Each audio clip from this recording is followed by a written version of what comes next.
Después de ver la arquitectura general de WebRTP dentro del navegador, vamos a centrarnos en la parte de comunicaciones.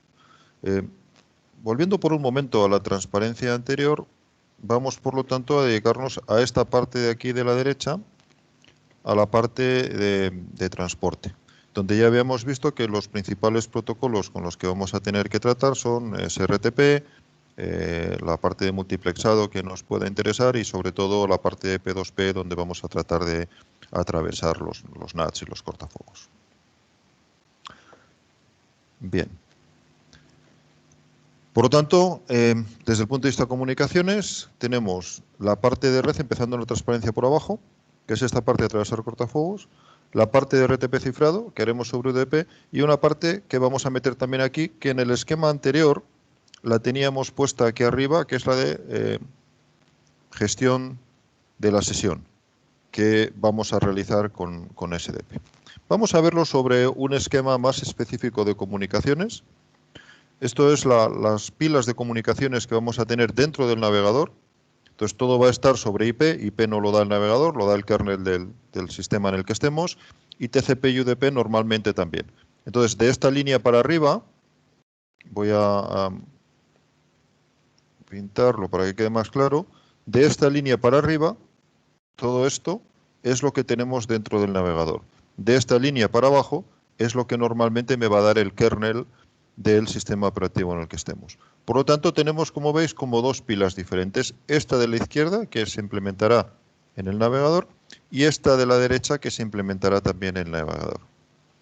Si os fijáis, la de la izquierda es todo lo que va a ir sobre el TLS, llamémoslo normal, y es transmisión que típicamente va a ir sobre HTTPS con alguna variante, como por ejemplo vamos a utilizar en algún momento WebSockets. En principio, todo ello, por lo tanto, va a ir cifrado. Recordar que TLS es cifrado sobre TCP, por lo tanto, todas las comunicaciones que se intercambien en esta parte van a ir cifradas y al final pues voy a utilizar, como os decía, pues HTTP, bueno, sea 1 o sea 2, y sobre él voy a montar ya XHR, que me va a permitir realizar transmisión de datos desde JavaScript, SSE y WebSocket. No vamos a entrar mucho en las distintas tecnologías porque aquí en el curso no hemos visto cómo se accede a las comunicaciones en JavaScript ni en el navegador, pero baste con decir que lo fundamental de esta parte de la izquierda es que voy a poder utilizarlo para algunas cosas como descargarme la página original que va a tener la aplicación, dejar que esa aplicación empiece a comunicarse con el servidor de señalización y poder utilizar un tipo de comunicaciones basada en WebSockets que va a permitir que yo le envíe mensajes al servidor de señalización y en lugar de que el servidor de señalización me tenga que responder inmediatamente, como ocurriría si utilizamos HTTP, pues dejo abierto un canal por el que el servidor de señalización me va a poder informar cuando quiera. ¿Por qué esto es importante? Pues recordad un momento el esquema que teníamos, a ver si limpio un poco esto, el esquema que teníamos aquí, donde decíamos que el navegador A comunicaba al servidor de señalización, esto lo teníamos más claro si no recuerdo mal aquí, efectivamente, el navegador A comunicaba con el servidor de señalización y le daba sus datos, pero en principio no hacía nada más porque no había nada más que hacer, por ahora no había nadie más queriendo comunicarse en la sala. En algún momento el navegador B decidía que también quería entrar en la sala 1 y también se lo comunicaba al servidor de señalización. En ese momento es cuando el servidor de señalización debe enviar al navegador A los datos del navegador B, porque antes no los tiene, antes no los puede enviar. Por lo tanto, el hecho de dejar abierto un canal, de que navegador A deje abierto un canal para que cuando el servidor de señalización tenga algo que decirle, se lo diga, es muy importante. Porque si no, el navegador A tendría que estar todo el rato haciendo polling, preguntando al servidor de señalización, oye, ¿hay alguien? Oye, ¿hay alguien? Oye, ¿hay alguien? Y en principio no me hace falta preguntar todo el rato, basta con que el servidor de señalización, cuando haya alguien, me lo diga. ¿Vale? Para eso se va a utilizar esta parte que teníamos aquí en la izquierda de WebSockets. Por lo tanto, la parte de la izquierda es la parte de comunicaciones, digamos, más tradicionales en los navegadores web. Todo esto son tecnologías que se utilizan de forma clásica en aplicaciones web y en frontend web desde hace bastante tiempo. Y en principio, desde este punto de vista, desde el punto de vista de cómo programar el navegador, en la parte de la izquierda no hay grandes novedades. Las novedades vienen sobre todo en la parte de la derecha. La parte de la derecha es todo lo que montamos sobre TCP. Perdón, sobre UDP, estaba diciendo. La parte de la izquierda era todo lo que iba sobre TCP y en general sobre HTTP, más la parte que va de abrir canales, como decía, WebSockets, que no es estrictamente HTTP.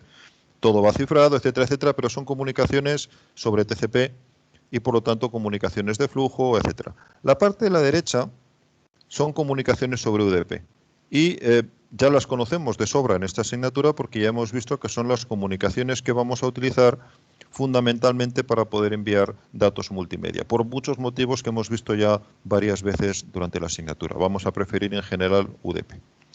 Bueno, pues lo primero que vamos a tener que hacer en la pila de comunicaciones es asegurarnos de que podemos tener comunicación. Y esto es lo que va a hacer ICE, que va a ser la interfaz que vamos a utilizar. Ahora veremos qué es. STAN y TARN, que son los protocolos que nos van a permitir atravesar los NATs y cortafuegos. Por encima de ello, vamos a utilizar DTLS, TLS para datos, que lo que es fundamentalmente TLS sobre UDP. O sea, voy a seguir haciendo cifrado, pero ahora no voy a tener TCP por debajo. Voy a tener un mecanismo muy similar al de TLS normal, de intercambio de claves públicas y privadas para asegurarme de que estoy hablando con quien quiero hablar, y después de utilizar Diffie-Hellman para conseguir una clave de sesión y a partir de ahí empezar a trabajar con ella, etcétera. Bueno, toda esa parte va a ser muy similar, pero la vamos a hacer sobre UDP. Y además de esa diferencia, vamos a tener la diferencia de que por encima vamos a tener fundamentalmente dos protocolos, SRTP y SCTP. SCTP se va a utilizar cuando queramos enviar datos. Y en esta asignatura no le vamos a hacer mucho caso, porque en general vamos a querer enviar audio y vídeo. Y cuando digo datos, me refiero a datos en general. Sin embargo, lo que vamos a querer enviar en esta asignatura fundamentalmente son datos multimedia y eso los vamos a enviar sobre SRTP. SRTP es fundamentalmente RTP con cifrado de los datos, con cifrado del payload, del vídeo o del audio que esté enviando, que es lo que me asegura que mi comunicación de audio o de vídeo no se va a poder interferir o conocer por alguien que pueda estar escuchándolo en la red. Por lo tanto, repito, SRTP lo que va a hacer es cifrar los datos de RTP.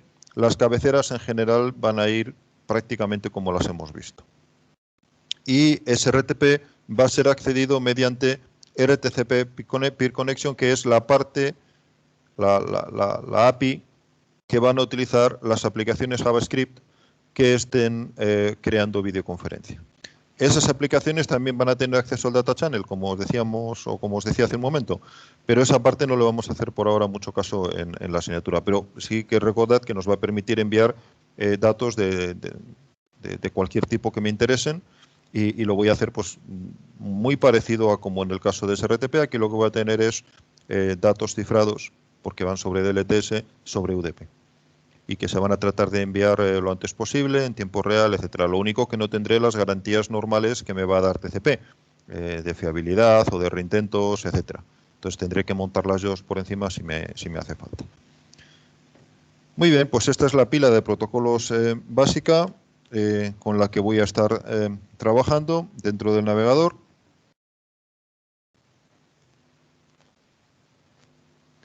Y dicho esto, vamos a ver ya cómo funciona la primera de esas partes, la parte que tiene que ver con el establecimiento de la conexión, con cómo consigo yo comunicarme con el otro navegador web. Recordad, es esta parte que habíamos pintado aquí,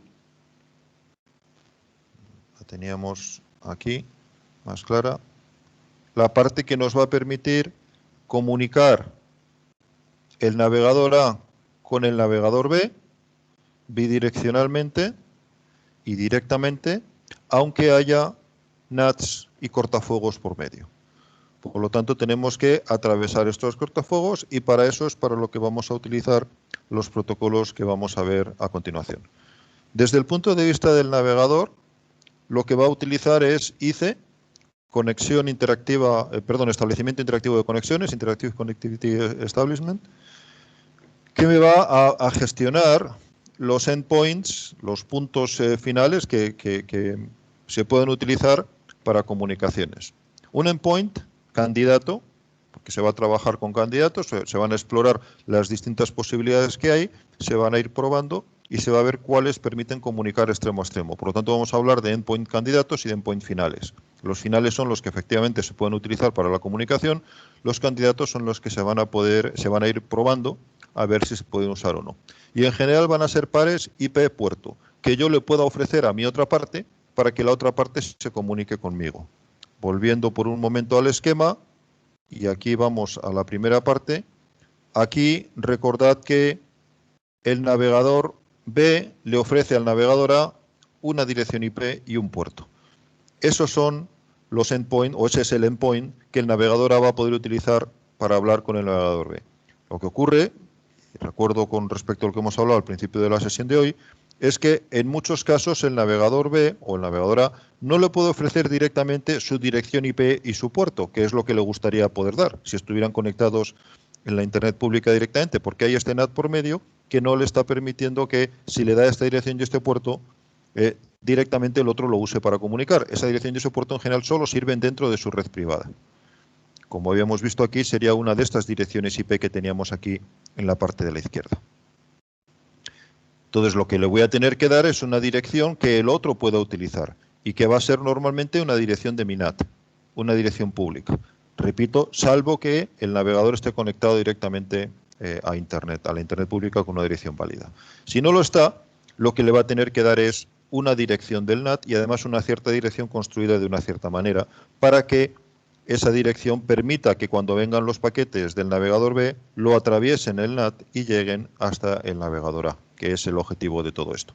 Por lo tanto, lo que vamos a hacer con ICE es ir probando distintas opciones de endpoints, de parejas IP y puerto, hasta dar con alguna que permita que la otra parte se pueda comunicar conmigo.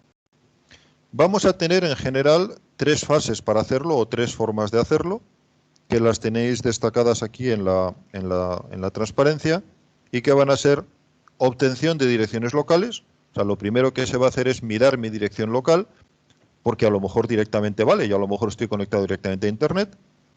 La segunda va a ser tratar de obtener el tipo de NAT y, si es posible, una dirección pública. Dependiendo del tipo NAT que tenga, puedo conseguir una dirección pública directamente o no. Y hay un cierto tipo de NATs, los que se llaman NATs simétricos, que no me permiten obtener una dirección pública directamente utilizable, y en esos casos voy a tener que utilizar un canal de relay. O sea, voy a tener que utilizar un servidor en Internet que rebote mis paquetes, por así decirlo. Si lo vemos un momento también en las gráficas, en los esquemas que hemos hecho antes, voy a quitar esto un momento. Si lo hacemos aquí, pues podemos ver que son en este montón de esquemas que teníamos aquí, bueno, casi que voy a hacer uno nuevo. A ver, dejadme un segundo que abra una página nueva.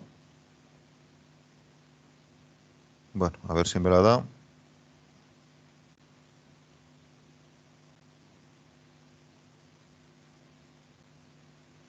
Bueno, está tardando mucho en darme una página nueva, no sé qué le pasa. A ver. Ahora, aquí la tengo. Bueno, no sé por qué tarda tanto. Bien, entonces decía que tenemos básicamente 3 opciones. Yo estoy aquí en mi navegador. Este es mi navegador A. Entonces, lo primero que va a hacer es probar directamente con la dirección suya. Su dirección IP y el puerto donde está escuchando. ¿Cuándo va a funcionar esto? Pues cuando esté conectado directamente a Internet. Si este ordenador está conectado directamente a Internet, con una dirección IP que vale en Internet, pues la otra parte, el navegador B, que estará por aquí, va a poder utilizar directamente esa dirección IP y ese puerto para enviarle paquetes y ningún problema. Ocurre que normalmente este no va a ser el caso. Normalmente lo que va a ocurrir es que esa dirección no sirva para que el navegador B me pueda enviar los paquetes. Entonces, lo siguiente que voy a probar es, bueno, pues tendremos un NAT por aquí, pues voy a probar a ver cómo lo puedo atravesar. Lo que ocurre es que el navegador A no puede hacer eso solo. De hecho, el navegador A, en principio, no sabe si su dirección es una dirección pública y por lo tanto estoy en el esquema de arriba, o tengo un NAT por delante y estoy en el esquema de abajo. Así pues, para primero saber en cuál de los dos escenarios estoy y segundo, para poder conseguir una dirección, utilizaré stan. Para ello voy a tener un servidor que tiene que estar en algún sitio de Internet y que va a ser el servidor de stan. El navegador tiene que conocerle, porque le tiene que empezar el protocolo por enviar un mensaje. Lo que va a hacer es enviar un mensaje al servidor de stan y el servidor de stan le va a responder. Claro, ocurre que cuando el servidor de stan recibe su mensaje, el servidor de stan conoce bastante información. Primero, daros cuenta que el navegador A conoce, ya lo habíamos visto antes, su dirección IP y el puerto desde el que está transmitiendo. Por lo tanto, lo puede incluir en el mensaje si quiere y se lo puede hacer conocer al servidor de stan. Pero lo más importante es que cuando construya el paquete, lo voy a pintar por aquí abajo, cuando ese paquete salga dentro de la red NAT, la dirección de destino será la dirección de stan, repito que es conocida, pero la dirección de origen del paquete será la dirección IP y el puerto que el navegador está utilizando para enviar el paquete. Ahora, cuando ese mismo paquete llegue al servidor de stan, la dirección de destino naturalmente debe seguir siendo la del servidor de stan, que tiene que tener una dirección pública en Internet, etcétera, pero la dirección de origen va a ser o bien la dirección original, la pinto aquí abajo, o bien no ha cambiado y es IP y el puerto que originalmente puso el navegador, o bien va a ser una dirección IP pública que ha puesto el NAT y un puerto X que ha puesto el NAT. Por lo tanto, cuando el servidor stan devuelve el paquete al navegador diciéndole, oye, esto es lo que me ha llegado, digamos que lo que va a hacer ahora el servidor stan es coger o este paquete o este otro paquete, que no lo había terminado de componer, la dirección de destino siempre será el servidor de stan, o este otro paquete, y se lo devuelve, estoy simplificando el protocolo, pero con esto os podéis hacer una idea, y se lo devuelve al navegador. Cuando esto llega al navegador, cuando el paquete llega al navegador, el navegador puede ver, la dirección que viene aquí coincide con mi dirección, o sea, con la dirección que yo puse, o no coincide. Si coincide, estoy en este escenario. Yo mandé el paquete con una dirección de origen y me llega que efectivamente stan lo vio con esa dirección de origen. Por lo tanto, estoy en el escenario, estoy conectado directamente a la IP pública, no tengo NAT ni nada por medio, puedo utilizar directamente mi dirección IP y puerto. Y ya hemos terminado el proceso. Ya tengo un endpoint candidato que me sirve, tengo un endpoint final. Ese endpoint se lo puedo dar ya al servidor de señalización para que se lo pase al navegador B cuando el navegador B se conecte a la sala. Sin embargo, puede ocurrir también que lo que yo recibo sea una dirección IP y un puerto distintos de los que yo puse. Y eso quiere decir que estoy en el segundo caso. Estoy detrás de un NAT o de un cortafuegos, que me han cambiado la dirección IP cuando yo salí a Internet. Y además yo sé ahora cuál es mi dirección IP y cuál es mi puerto. Y a partir de aquí puedo empezar a hacer pruebas. Como os decía antes, hay distintos esquemas de NAT. Y siguiendo un protocolo un poco más complicado, en el que ahora no vamos a entrar, el navegador y el servidor de stan puede decidir si ese cortafuegos puede ser atravesado directamente con direcciones de este estilo desde cualquier parte de Internet. Porque la diferencia fundamental que hay entre las formas de funcionamiento de los NATs, la que más nos interesa para estos efectos, es si esta dirección IP y este puerto, que en principio están utilizando para comunicarse con el servidor de STAM, podrían ser utilizados por el navegador B para enviarme datos hacia el navegador A. Entonces, resumiendo una historia un poco más larga, si sí pueden utilizarlos, entonces el navegador A ya sabe también una dirección que le puede dar al navegador B y por lo tanto le va a poder pasar estos datos que ahora ya conoce gracias al servidor STAN, se los va a poder pasar al servidor de señalización para que el navegador B los conozca y el navegador B le pueda utilizar para enviar paquetes con ellos. Y si esto no es posible, si el navegador B no puede enviar paquetes y el caso normal es que el NAT utilice una forma de funcionamiento que se llama NAT simétrico, que quiere decir, por decirlo de una forma rápida, que me aísla en los dos sentidos, entonces en ese caso no tengo ninguna forma, al menos simple, de que yo le dé una dirección directamente al navegador B y el navegador B me pueda enviar paquetes, y voy a tener que utilizar un servidor de relay. El servidor de relay, lo voy a pintar aquí abajo, lo que va a hacer es coger todos los paquetes que le envíe el navegador y los va a reenviar al navegador B. Y de la misma manera, los paquetes que envíe el navegador B los va a enviar al navegador A. Esto se llama conseguir un canal de relay, un canal de reenvío. Y la dirección entonces que el navegador A le va a poder dar al navegador B es la dirección IP del relay y el puerto del relay, el puerto del canal de reenvío. Esta dirección de aquí, IP, es la que mediante el protocolo TARN le va a llegar al navegador y el navegador va a poder utilizar con el servidor de señalización para poderse dar al navegador B, de forma que cuando el navegador B quiera conectarse, quiera enviar paquetes al navegador A, pues lo que va a hacer es enviárselos al servidor de relay, que a su vez se los va a reenviar al navegador A.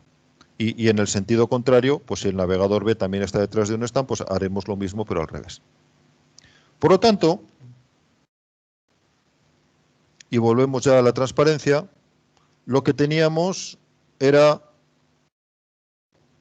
estamos en la fase de gestión de endpoint candidatos, lo que hacemos es utilizar las tres técnicas que hemos visto, mis direcciones locales, la obtención del tipo de NAT y si puedo una dirección pública, y si no puedo, después de haber visto el tipo de NAT en el que estoy, pues obtener un canal de relay. De alguna de estas tres me tiene que salir un candidato, al menos. Entonces, lo que va a hacer el navegador es elegir en general el candidato más adecuado. Y normalmente lo va a hacer en este orden. Si obtengo una dirección local y veo que esa dirección local es útil para el navegador B, voy a utilizar esa dirección. Quiere decir que estoy conectado directamente a Internet. Si obtengo una dirección de la dirección pública de mi NAT y veo que el otro se puede conectar directamente a ella, pues le daré esa dirección, porque no implica relay, no implica reenvío, no implica tener que utilizar un servidor en Internet para que me reenvíe todos los paquetes. Por lo tanto, también la prefiero. Y si ninguna de estas dos me funciona, pues tendré que ir a la tercera, tendré que obtener un canal de relay, tendré que conocer un servidor de relay en Internet y poder utilizarlo. Hoy día muchos ordenadores están detrás de NAT simétricas, por lo tanto esta es una de las opciones más habituales. Y esta opción es la única que puedo utilizar cuando mi navegador no puedo recibir paquetes directamente del otro navegador. Pero hay que reconocer también que desde el punto de vista de la transmisión multimedia nos supone dos problemas. Uno, y volvemos muy rápidamente al esquema, todos los paquetes ya no van a ir directamente del navegador B al navegador A, sino que van a tener que pasar por el relay. Eso necesariamente va a incluir retardos. Por lo tanto, el paquete me va a llegar más tarde de lo que me debería llegar. Y segundo problema es de escala. Claro, estos servidores de relay en Internet pues van a tener la carga de todos los navegadores que estén comunicándose a través de ellos. Potencialmente puede ser mucha carga. Aunque son relativamente simples, porque lo único que tienen que hacer es repetir los paquetes hacia el otro lado, aún así son puntos de cuello de botella que pueden influir mucho en que las comunicaciones no sean todo lo ágiles que deberían. Por lo tanto, tengo esos dos problemas, pero en la situación actual de Internet, donde la mayoría de los ordenadores terminales no tienen directamente acceso a los demás ordenadores terminales de Internet, pues voy a tener que utilizar ese servicio de relay. Por cierto, este es un problema típico hoy día en Internet de todas las aplicaciones peer-to-peer. En cualquier caso, si tengo ese servidor de relay, voy a poder comunicarme también. Una vez que he conseguido eso, el navegador simplemente va a utilizar ese endpoint para comunicarse con la otra parte y a partir de ahí ya no me va a hacer falta más que seguir el protocolo que he elegido.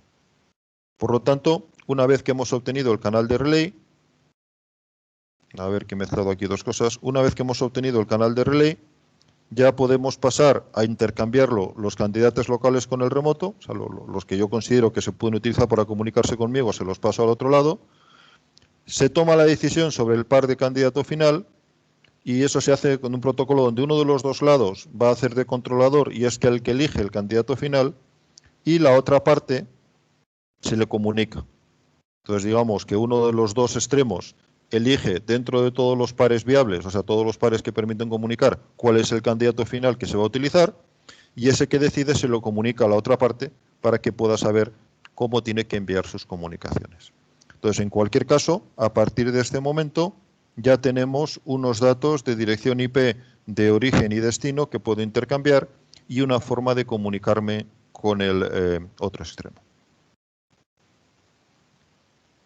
Aquí podemos ver todo el proceso en un solo gráfico. Daros cuenta que aquí empezaríamos el navegador A quiere hablarse con el navegador B y lo primero que va a hacer es localizar una dirección que le pueda dar a B. Para ello empieza preguntándole a Stan quién soy yo, empieza el protocolo Stan, que es básicamente mandarle este primer paquete que os había puesto aquí. Este paquete que tenéis aquí, a ver, ¿vale? Bueno, perdón, no me doy cuenta de que estoy escribiendo en dos sitios a la vez, ahora sí. Entonces decía, empieza el peer A que quiere hablar con el peer B, navegador A con navegador B. Empieza mandándole este paquete de Stan donde dice quién soy yo y le dice, por ejemplo, estás detrás de un NAT simétrico en este caso. Después de hacer el protocolo lo que haga falta, como hemos visto antes aquí, para ver que el navegador A no se puede comunicar con el navegador B más que mediante un relay.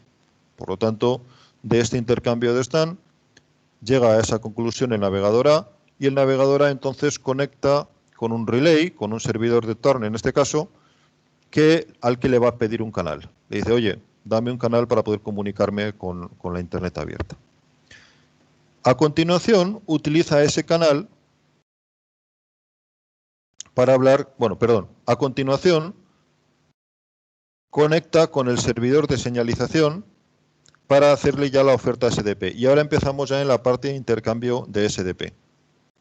Ahí todavía el servidor, el navegador A se queda esperando porque todavía no sabe qué navegador B va a querer comunicarse. Pero en algún momento hay un navegador B que conecta también con el servidor de señal y entonces el servidor de señal le reenvía la oferta de SDP al navegador B. Daros cuenta que para esto no me hace falta tener habilitado Stan ni atravesar el cortafuegos, porque esta comunicación la hago directamente sobre TLS y la puedo hacer perfectamente sobre TCP. Por lo tanto, eso lo tengo abierto normalmente y directamente la comunicación con el canal de señalización, con el servidor de señalización, no implica tener abierto el cortafuegos o el NAT. Bien, el navegador B recibe la oferta de SDP y responde a través del servidor de señalización, de forma que el navegador A ve la respuesta de SDP y a partir de aquí ya tienen los datos sobre formato de vídeo a utilizar, formato de audio a utilizar, etcétera, etcétera. Todavía queda que le diga cuál es el endpoint que puede utilizar para comunicarse con él.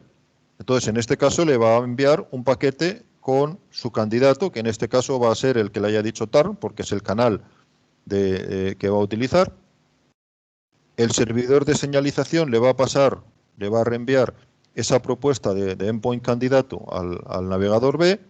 El navegador B, a partir de ahí, va a decirle lo mismo con respecto del suyo. Y en este momento, el navegador A y el navegador B ya conocen los candidatos de ICE de la otra parte. Por lo tanto, ya pueden empezar a establecer comunicaciones si así lo quieren. Entonces, en este momento es cuando ya podría empezar la transmisión multimedia.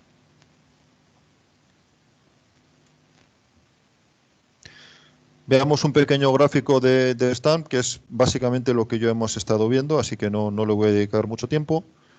El peer A, el navegador A, está detrás de un NAT, entonces lo primero que hace es comunicarse con el servidor de Stan. El servidor de Stan le responde dándole los datos de cómo están las cosas y dependiendo de cómo sea el cortafuegos, le da directamente la dirección IP pública que puede utilizar o le dice estás detrás de un NAT simétrico. En el caso de que esté detrás de un NAT simétrico, va a utilizar Stan para TARN, para conseguir un canal en un servidor de relay por el que van a ir a partir de ahora todas las comunicaciones. En este caso, la dirección IP que le va a dar es este punto al que el navegador B va a poder enviar los paquetes para que esos paquetes a su vez puedan llegar al navegador A. Y daros cuenta que todo esto es para poder establecer el canal. Este de aquí arriba es el servidor de señalización y el servidor de señalización siempre va a poder intercambiar información con los navegadores porque lo va a hacer directamente a través de HTTP o de WebSockets, como estábamos viendo antes. Bueno, el camino de los datos es el que hemos visto ahora. Los datos van a ir directamente, a ver, que me estoy liando aquí, van a ir directamente por aquí. En el caso de que haya podido obtener una dirección utilizable en mi NAT, una dirección utilizable por el navegador B, que era el que tenía aquí a la derecha, entonces le doy esta dirección de aquí al navegador B, el navegador B me lo envía, el NAT me lo pasa a mí y así puedo establecer la comunicación. Pero si eso no ha podido ser posible, porque el NAT es simétrico, en ese caso lo único que podré hacer es enviar mis datos a través del relay server, que se los reenviará a la otra parte y viceversa. Los datos que me envíe el navegador B pasarán por el servidor de reenvío y me llegarán al navegador A.